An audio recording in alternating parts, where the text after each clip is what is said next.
Welcome to our podcast. This is Friends on Fire. I'm Mike. I'm a lifelong devotee of financial independence. I even wrote a book about it. And I'm Maggie, a newer convert, but just as passionate, especially on the intersection of minimalism and financial independence. We're one and the same. We are two like-minded friends who believe that talking about money with your friends and family opens the door to financial well-being. The Friends on Fire podcast is about dispelling myths, building financial acumen, and sharing your financial independence journey with the people you care about. This is Friends on Fire. Hey, Maggie. Hey, Mike.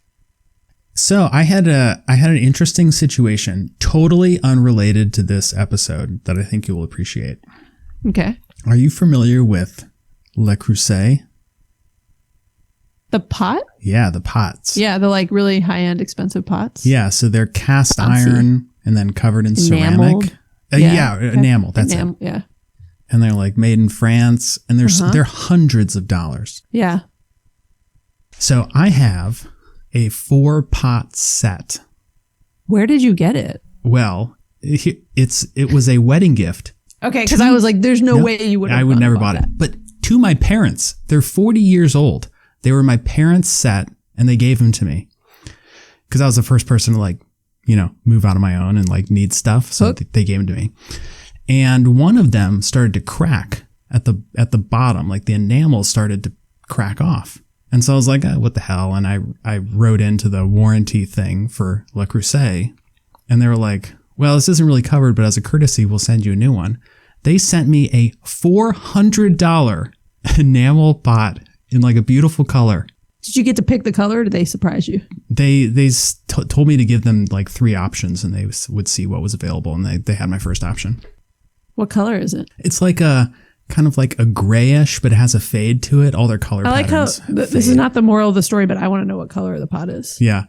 But you would appreciate this because it's like a super expensive, but ultra high quality item. It lasted for over 40 years. And then because of their lifetime warranty, they replaced it, and it's going to last another 40 years.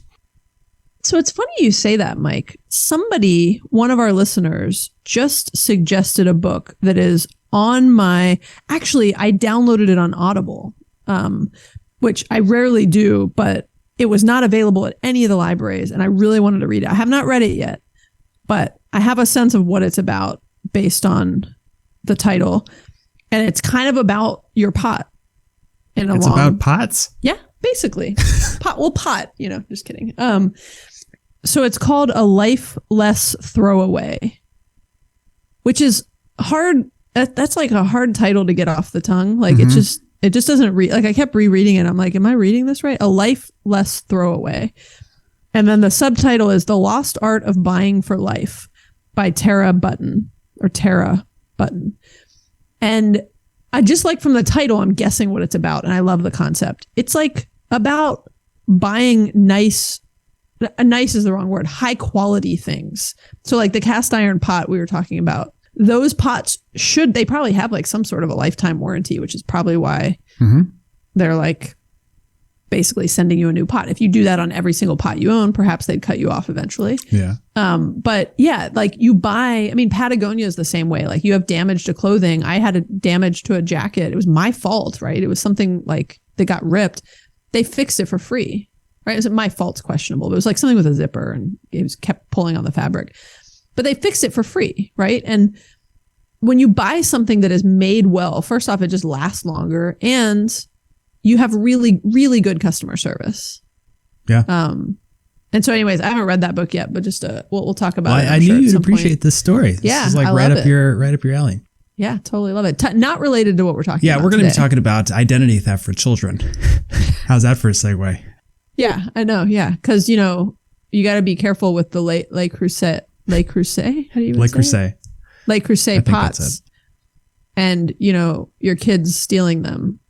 I was trying to think of some relation to identity theft. Look, I'll be honest, Mike. This was not a topic I had thought about a lot. It is not a sexy topic. Well, I just hadn't thought of, not because it's not sexy, just because I hadn't actually thought about my kids. I didn't think my kid's identity could get stolen. I'll put it that way. It's one of those things where I hope after we go through this episode, everybody's like, shit, how did I not know this? I better take action right now. And it's also easy to do. And we're not even done with the episode. But I haven't done all these things we're going to talk about yet. But it's sort of like the whole credit system's a total racket. And I have major objections to how the whole thing works. But this is the reality of the world we live in. Like, there are things that you can and should do immediately for your kids and for yourself. All this applies to adults. And we're going to talk through specifically what those steps are. So, Maggie, have you ever had your identity stolen? Yes. Tell me about it. Twice. And it's a major pain in the ass. I had it stolen. I realized it because we were in the process of moving from my first house that I bought and lived in to my second house, which is the house I still live in now.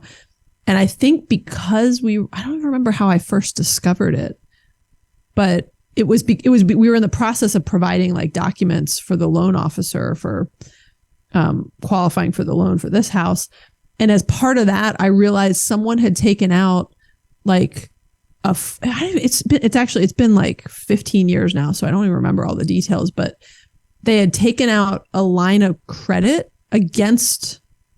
not against our house, against a credit card. And then you know how you get those checks in the mail where you can actually write cash? Like you could actually get cash off a credit card, which is a terrible practice because it's at an insane interest level or interest rate.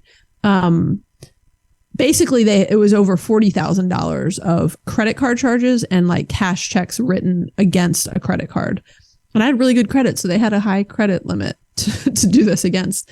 And it was a crazy story. I actually had it was a Capital One credit card. And I had a friend who worked there who vouched for me and got it corrected much faster because, I learned this through this. The reason it takes so long to clear up your identity getting stolen with credit companies is because a lot of it is real fraud happening by real people where they're claiming their identity was stolen. They're claiming like, I didn't open this credit card and buy all this crap. So they spend a ton of time actually investigating it. Yeah, it's fascinating. They spend so much time investigating it to figure out if there was fraud occurred against me or if I'm the one who actually did it. And so because this person vouched for me and was like, look, she's like, would never do this. And like, there were some other things. What was crazy was they spent a ton of money at a guitar center in like really far north of us, like 45, 50 an hour north of like where we lived. There's a guitar center like right in our neighborhood. But what was weird is when it first happened, I was like, my ex-husband like played the guitar and spent not this amount of money, but like spent money at the guitar center. And so I was like, this looks like something we would have done. Like I was like, this isn't looking good for us, What kind of guitars did they buy? I don't know what they bought because it just showed. You have so much context in this story. Anyways, yes, I've had my identity stolen and I happen to have someone help me fix things quickly. And that was still a pain in the butt. But I have heard that it is just a major pain in the butt. And I was so freaked out by that and they got that actually, for what it's worth, they got that through stealing my mail. And that's how it all started, we discovered.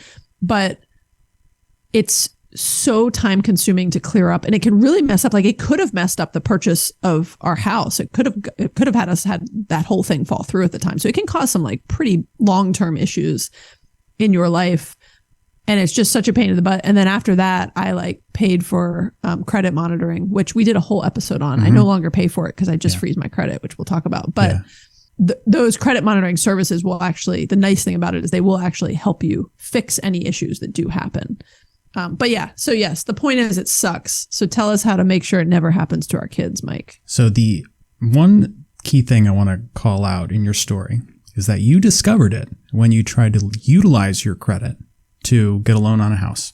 And in theory, if you hadn't bought a house, you would have you would have been buying a car or renting an apartment or doing something. So within 1 or 2 years, you would have discovered this.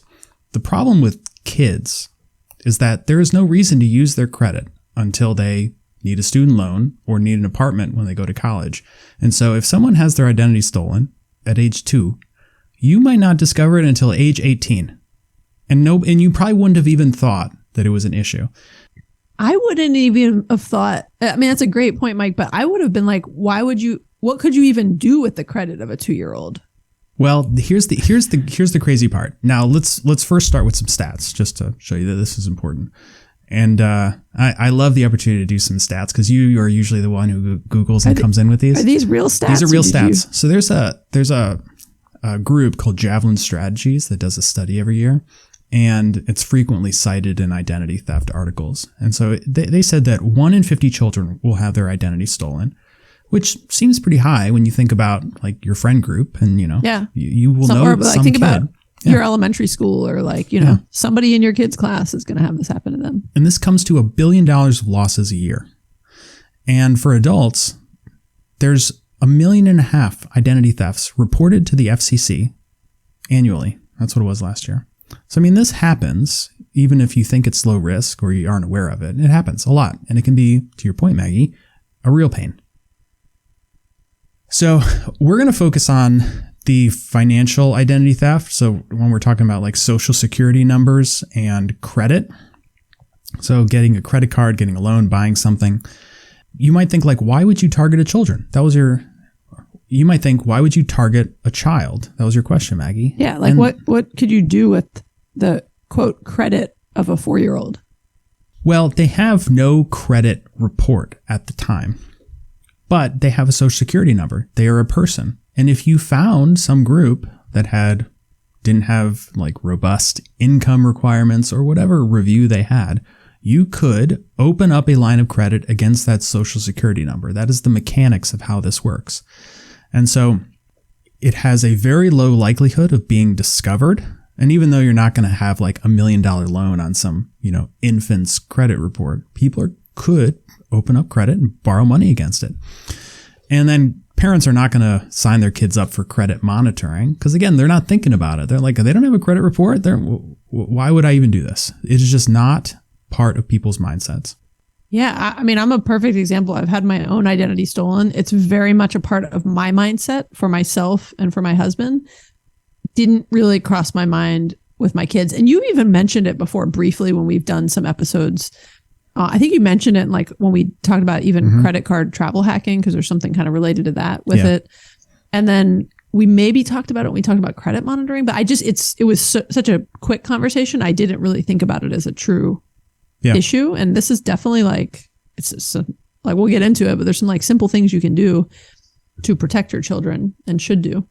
There's 2 types of things that you can do to protect your credit. And we did a whole episode about this, but we will recap it very quickly. The first is monitoring.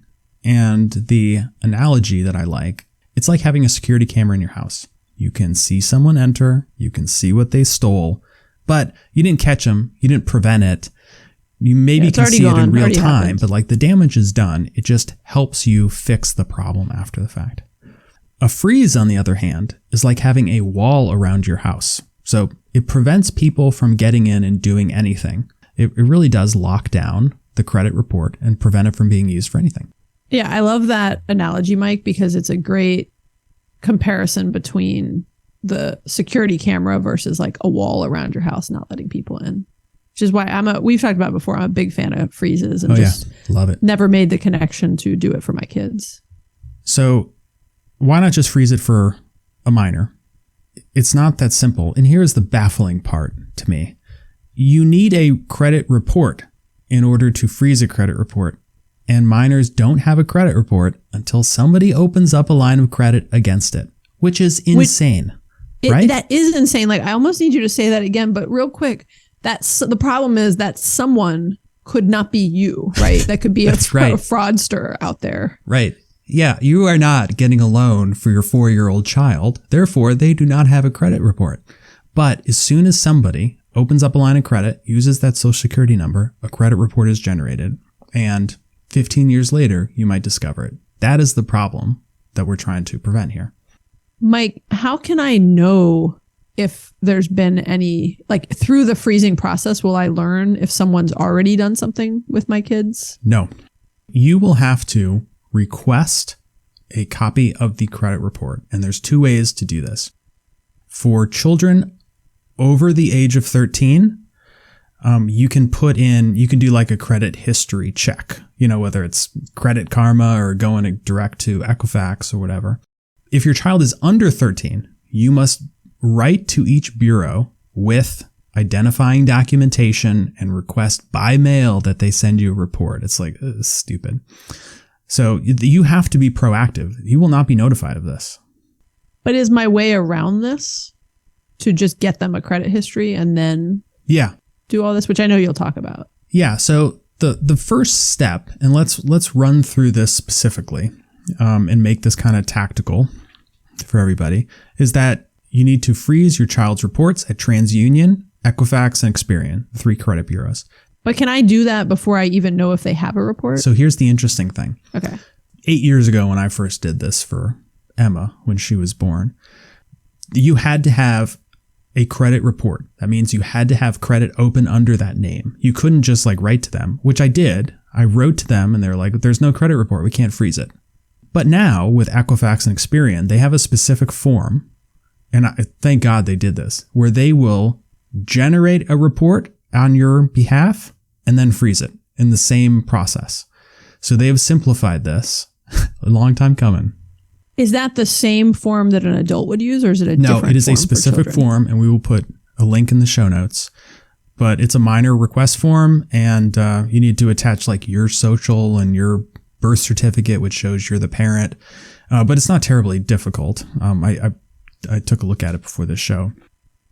With Transunion, though, you will need to write a letter, and based on what I've read, it still has the same requirement where there needs to be a report before they will freeze it. This is fascinating. I'm like I didn't have time to do this before the episode, but I'm on the Experian child identity theft protection, and they've got a great page on it, and it's a little, like you said, it's a little bit of work. It's a little cumbersome, but it's very clearly laid out. After you've made these requests, you can do what we talked about a few minutes ago, check to see if there's any issues. Then, and the order of this might be different depending on what happens, but assume everything goes well. You should add your child as an authorized user to every credit card you have, assuming that your credit cards allow it, and use their social security number to do so. This is what you and I talked about like 2 years ago. But it needs to be unfrozen to do this, right? No, it doesn't. Because with an adult, it needs to be. Yeah. So like, here's the interesting thing. And truthfully, I don't fully understand the mechanics of how this works, but like the credit is open in your name. So there's already a line of credit, and the credit agency will report both results. So if you have one for your spouse, they will report the results to both of your credit histories, right? So the reason this isn't used fraudulently is because it would still require somebody else to have like a real line of credit, and there would be no purpose to them abusing their own line of credit. You know, I couldn't think of a scenario where that makes sense. It makes sense because they're just an authorized user. Yeah, they're an authorized user. I'm still ultimately held accountable. So I'm just thinking of like myself, that every time I apply for a card, I've got to unfreeze my credit. So what I did when my kids were born is all the credit cards I had at the time, added their names, and then got physical cards in the mail. And then what? Like hid them away somewhere? And then I just shredded them. There was no reason to have this stuff floating around. Don't give your infant child a credit card. On that note, can I just make a few suggestions? Okay. A few additions to what you're saying, Mike. So because I guarantee you were already doing this. You maybe just didn't say it. You're only adding your child as an authorized user on the cards where there's not a charge to do that. Yes. Because some of we have like the platinum Amexes right now. You don't need to spend $700 the charge for an authorized card. user is like a few $100s. And so it's your free credit cards, or some cards with a low fee don't charge for additional authorized users. And then all your free cards don't charge because they didn't charge for you. And those are the ones where you want to focus on doing it, not the paid cards that you're travel hacking with and all that. And one additional point to clarify is adding an authorized user does not necessarily mean that the history will be reported to that person's credit report. It may or may not. It is dependent on the credit card issuer. It is dependent on the type of card. And so really the best way to do this is if you have a free card, just sign them up for as many as possible. Like have your parents put your kids on their cards. Like it is a good thing to have these, to try to find one or two that end up getting reported. Mm-hmm. as another reminder, you actually need to pay your credit card bill, because if Right. you ruin your own credit, you will also ruin your child's credit. And the Right. we talk about this all the time on our travel hacking episodes. We don't use credit cards as true, quote, credit. We use them to, for convenience and to earn points and miles. And, I love my Amazon card and things like that. But we're paying our bills every single month on time, early. We are never actually using it as true credit. We don't believe in that because we don't want to spend money on things we can't afford to pay, cash for. And I get there are times in your life when you may have an emergency or whatever else, but the reminder on this is only do this if you have good credit and are continuing to build good credit. Otherwise, you're actually going to hurt your child's credit before they start out with, decent credit when they, get going. And you can actually make it worse for them. And so if you're not in a situation where you can consistently pay your credit card bills, don't do this. Yeah. And the other thing I would say is they can also hurt your credit. So if you're dealing with younger kids, you've never handed them the card, but some people as teenagers would do this. I mean, I'm getting to the point where when my kids go places, ever since COVID, like a lot of places are cashless. So we've been using Apple Pay and we can put some like money on their Apple Pay. But if the business doesn't accept Apple Pay, they need a credit card. So they were going to the movie theater the other night and I had to walk in and like buy the tickets for them on my credit card because they didn't take Apple Pay and I didn't want to hand them a credit card. Now, at some point, one of my kids is getting old enough where for certain situations, I would hand her a credit card and it's going to be her money paying for it and everything else. But just be careful because depending on the rules you have in place with your kids, they could actually mess up your credit if you're letting them truly use it as a credit card. And then they charge a bunch of stuff you can't afford to pay for, right? So just be careful both ways. You could hurt your kids' credit or your kids could actually hurt your credit. So make sure that you've got systems in place for, how you are using or not using these credit cards in your kid's name. And in Mike's case, right, your kids are so young, you're literally like holding the card, shredding it. You're not actually letting your kids use it for anything. But I've got teenagers and I would actually hand them a card for certain things, right? And so I got to keep an eye on that and make sure that, we have the right, rules and boundaries in place for that. So let me recap this real quick. Step 1, put in a request to freeze your child's reports at the 3 credit bureaus. Step 2, check to see if there are any issues that have already been created on their reports. Step 3, add them as authorized users to start building up some credit, or to generate a report if one of the bureaus comes back and says they have nothing to freeze. And then step 4, manage it appropriately so that you build good credit. Mike, the whole time you were going through the step 1, step 2, I was thinking of Step by Step by New Kids on the Block. Remember, it's funny how your mind works. Step Maggie. 1, we can have lots of fun. Step 2, there's so much we can do. Step 3, it's just you and me. Step 4, I can give you more. Step 5, don't you know? Anyways, it doesn't matter. But it reminded me of that song. That was my childhood. It's all related because we're talking about kids' credit, and that's what I was listening to. No, I appreciate that value add comment, Maggie. Yeah, I'm here. I'm here for it. Keep going. So once you've done this, you're going to protect their credit history from fraud, and then you will be building their credit by way of your own solid credit. Fingers crossed. Make sure you actually pay your bills. So, Mike, what is this going to help someone with? Like, what will this help when they turn 18? So you're What's going this to going have to do for them? Student loans. There's new credit cards. Like when, we've talked about this. When you go to campus, people want to sign you up for new credit cards. If you have like a score of 100 and you try to get a new credit card, you're not going to be able to. If you want to open a bank account, when you want to rent an apartment, if you want to buy or lease a car, and then eventually buying a home, which is how you discovered your issue, all of this stuff requires credit, as you guys know. It's not a mystery. But imagine if you had been building to this point for 18 years and not starting to do it when you needed to. That's the difference.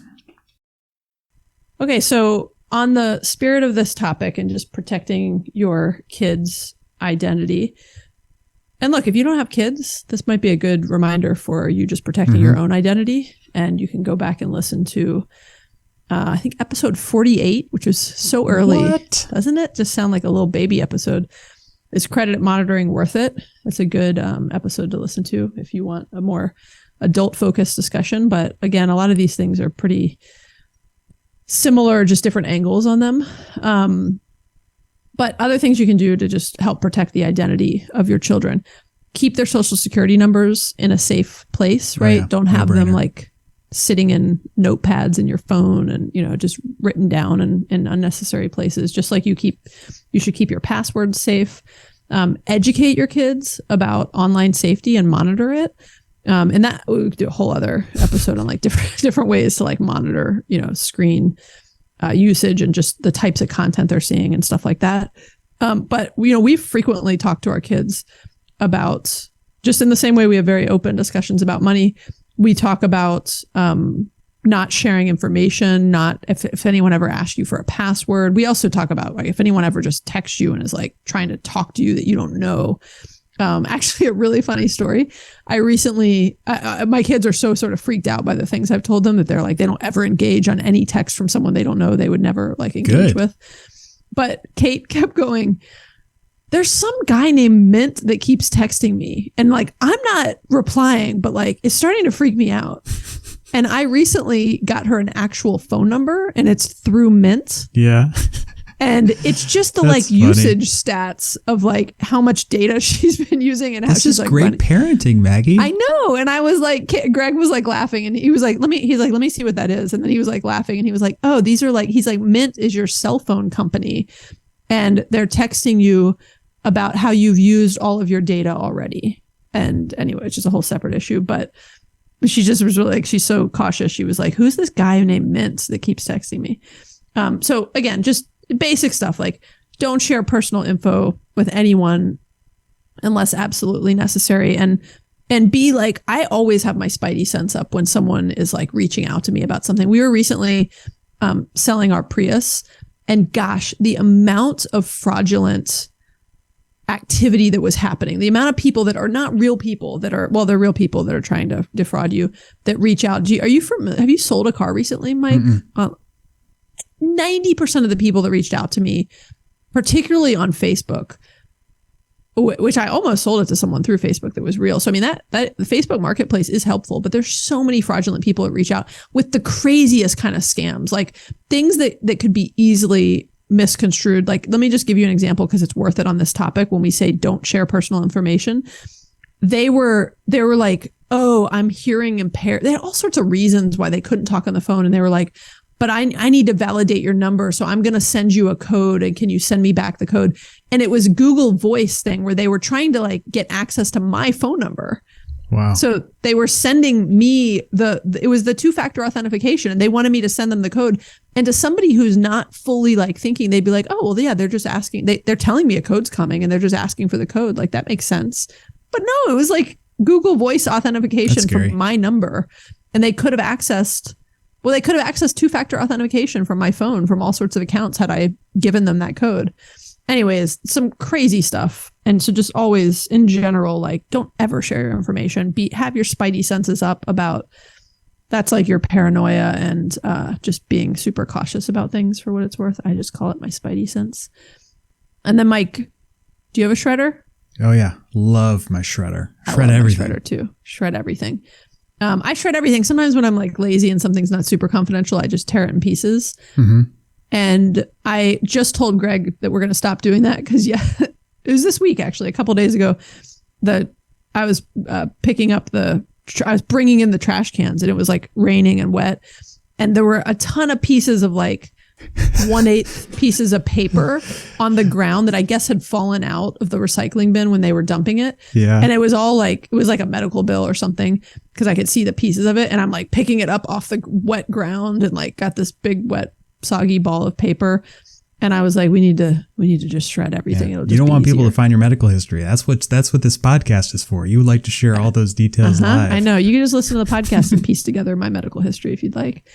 When I had a UTI, when I didn't, when it got healed, everything. Okay, Mike, what else can people do to build their credit for a child? Like this was super helpful. I'm actually these are like now on my to-do list for my own kids, but like, are there other things they can do? You can co-sign a small loan with them that easily just starts to build credit. You can open up their own credit card with them, like help them do it if they're old enough. How old do you have to be to open I think you have to be 18.